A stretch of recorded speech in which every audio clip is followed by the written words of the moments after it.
Hey guys എന്നോ എടുത്തു വച്ചിരുന്ന വീഡിയോ ആണ്. അപ്പോൾ ഇന്നത്തെ നമ്മളെ പരിപാടി ഈ ബുക്ക് വായിച്ചിട്ട് ഇതിൻ്റെ റിവ്യൂ ഇടുക എന്നുള്ളതാണ്. ഈ ബുക്ക് ഞാൻ കുറച്ച് നാളായിട്ട് വായിച്ചിട്ട് ഞാൻ വെച്ചിരുന്ന സാധനമാണ്. ഇതിൻ്റെ പാതി ഒരു 96-97 പേജൊക്കെ എത്തിയപ്പോഴത്തേക്ക് എനിക്ക് എന്തോ ഒരു സ്പെല്ലിംഗ് മിസ്റ്റേക്ക് രാത്രി ഇരുന്ന് വായിക്കുന്നതിൻ്റെതായിരിക്കണം എന്നാണ് ഞാൻ വിചാരിച്ചത്. കുറച്ചുകൂടെ കഴിഞ്ഞാൽ എനിക്ക് ഉറങ്ങാൻ പറ്റുന്നില്ല, ഈ സാധനം വായിച്ചിട്ട് എനിക്കൊട്ടും നിർത്താനും പറ്റുന്നില്ല.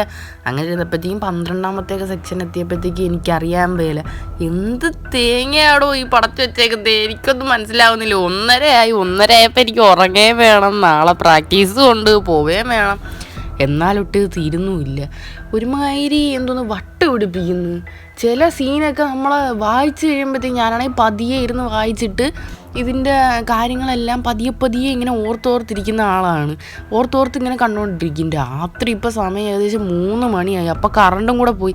അപ്പോൾ ഒരു കിണ്ണ സീൻ ഞാൻ വായിച്ചുകൊണ്ടിരിക്കുന്നു. നന്നായിട്ട് തേഞ്ഞൊട്ടി. ഇത് ഡേ 2 വീഡിയോയാണ്. അന്ന് എങ്ങനെയെങ്കിലുമൊക്കെ ഞാൻ വായിച്ച് തീർക്കാനായിട്ട് ശ്രമിച്ച്, പക്ഷെ നടന്നില്ല. ഇപ്രാവശ്യം എങ്ങനെ വായിച്ച് തീർക്കണമെന്ന് എനിക്കറിയത്തില്ല. പക്ഷേ ഇതിൻ്റെ അകത്തെ കഥയിൽ കുറച്ച് കാര്യങ്ങളുമായിട്ട് എനിക്ക് ഭയങ്കരമായിട്ട് അങ്ങോട്ട് അട്രാക്ഷൻ തോന്നുന്നുണ്ട്. ഇതിനെപ്പറ്റി എനിക്ക് സ്വന്തമായിട്ട് കുറച്ച് റിസർച്ച് നടത്തിയാലോ എന്ന് തന്നെ ഉണ്ട്. എൻ്റെ ഈ മുഖത്തെ റിയാക്ഷനും ഭാവങ്ങളും ഒക്കെ കണ്ടിട്ട് കിളിപോയ മാതിരി തോന്നുന്നുണ്ടല്ലേ, പക്ഷേ ശരിക്കും കിളിപോയതാണ് ഗൈസ്.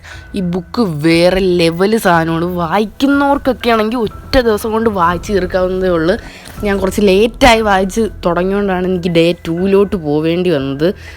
അടാറ് സാധനമാണ്, ഒന്നും പറയാനില്ല. കാരണം ഇതിൻ്റെ അകത്ത് കണ്ടൻറ് എഴുതിയിരിക്കുന്ന അഖിൽ പി ധർമ്മജൻ എന്ന് പറയുന്ന ആ ഒരു വ്യക്തിക്ക് ആദ്യത്തെ സല്യൂട്ട്. എൻ്റെ മോനെ, ഇത് സീൻ സാധനമാണെന്ന് പറഞ്ഞാൽ സീൻ സാധനമാണ്. നിങ്ങൾ ബുക്ക് വായിക്കാത്ത ഒരാളാണെങ്കിൽ ഇതൊന്ന് വായിച്ച് നോക്കണം. ഇല്ലെങ്കിൽ ഇതൊരു മൂവി ആയിട്ട് മാറ്റാൻ പറ്റുമെങ്കിൽ അതൊന്ന് ട്രൈ ചെയ്ത് നോക്കണം.